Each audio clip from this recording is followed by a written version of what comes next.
Hello, my friends, and Merry UXmas. My UXmas gift to you today is a little piece of wisdom that I learned some time ago that has served me extremely well throughout the years, and I'd like to share it with you today, with my hat and all.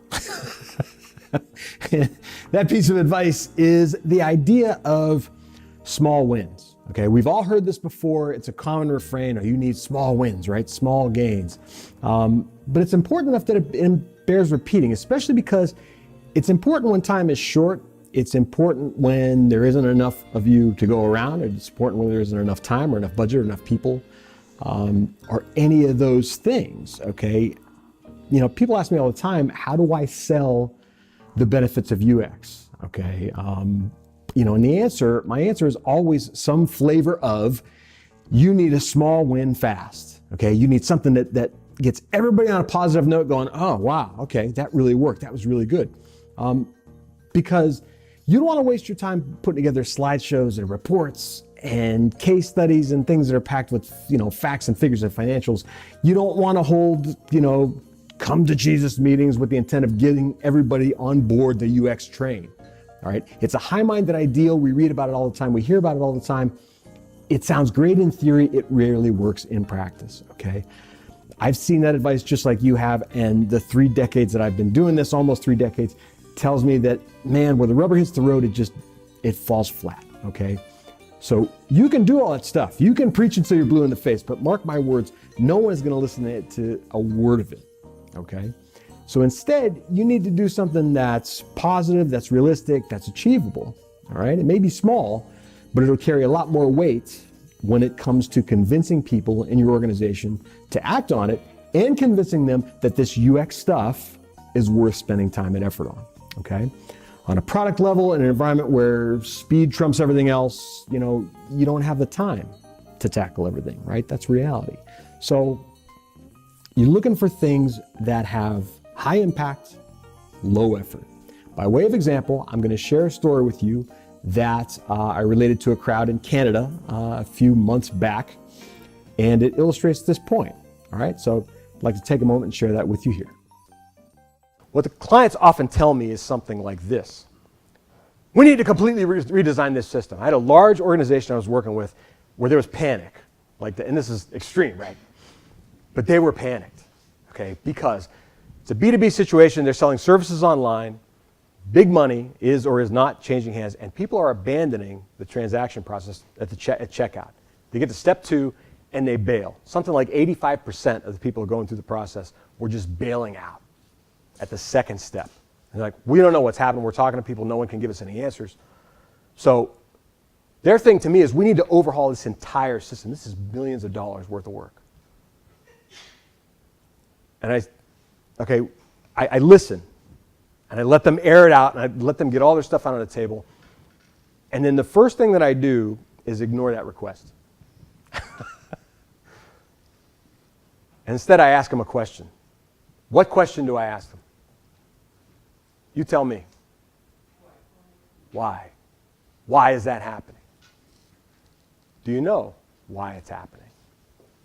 Okay? And I ask it at least 5 times.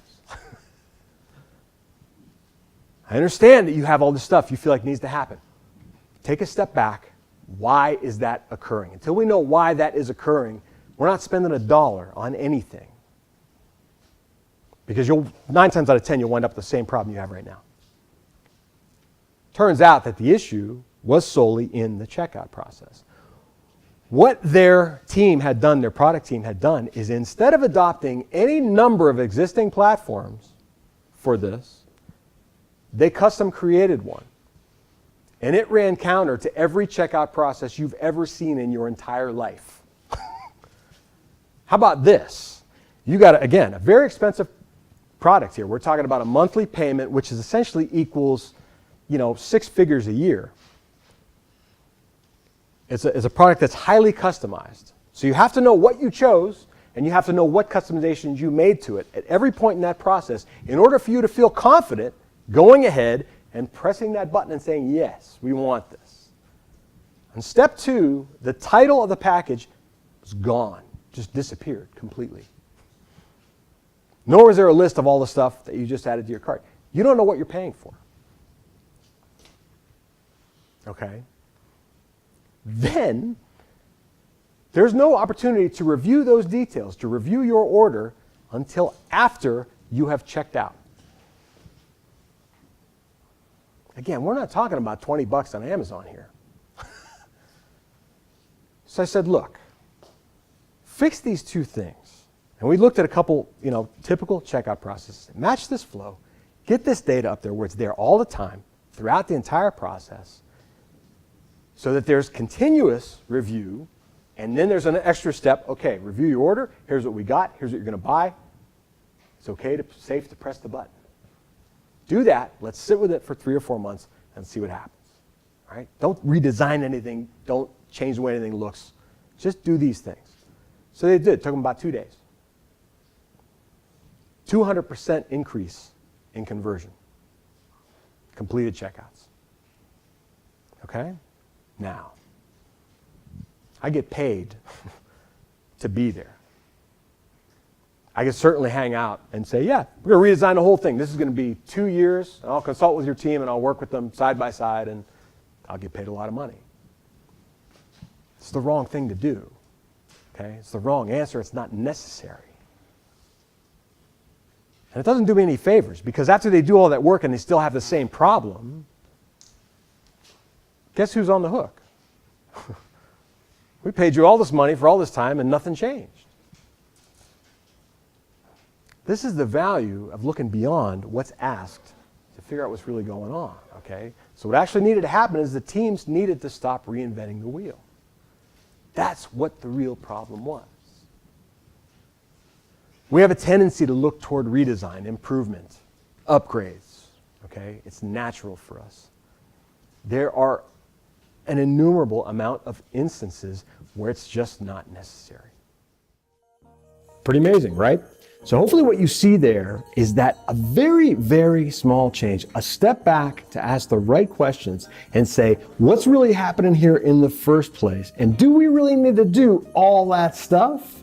Pays big dividends, okay? Because a couple things are happening here. Number one, everybody is very happy, from project managers to product owners to executives to the team, development team at large. Everyone is really happy that they didn't have to do all this work. Number one, okay? They're also very happy, obviously, with the result. 200% is nothing to sneeze at when we're talking dollars and cents.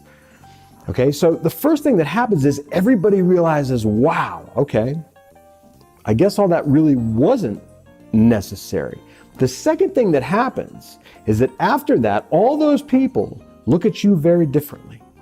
The next ask that you make, the next time you advocate for UX work, the next time you advocate for user research or user testing or anything, okay, provided it's relatively sane in scope, they're going to look at you very differently, okay? You're going to get a different level of cooperation. You're going to get a different level of respect. You're going to get a different level of, you know what?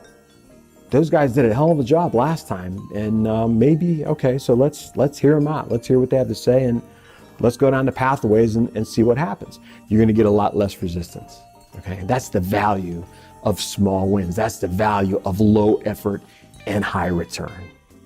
Okay, so the next time you're faced with a challenge, the next time you're tasked with solving a wicked design problem or a wicked UX problem or a wicked user problem, don't think big, think smaller. Okay, think what can we do for the least amount of effort going forward that's going to make a really big impact? How can we get a quick win that proves to everybody that we know what we're doing? Okay, I hope that's helpful to you. I hope that you all have a wonderful holiday season, no matter what holiday it is that you celebrate. I wish you a Merry UXmas and a Happy New Year, and I hope that you always remember to give good UX.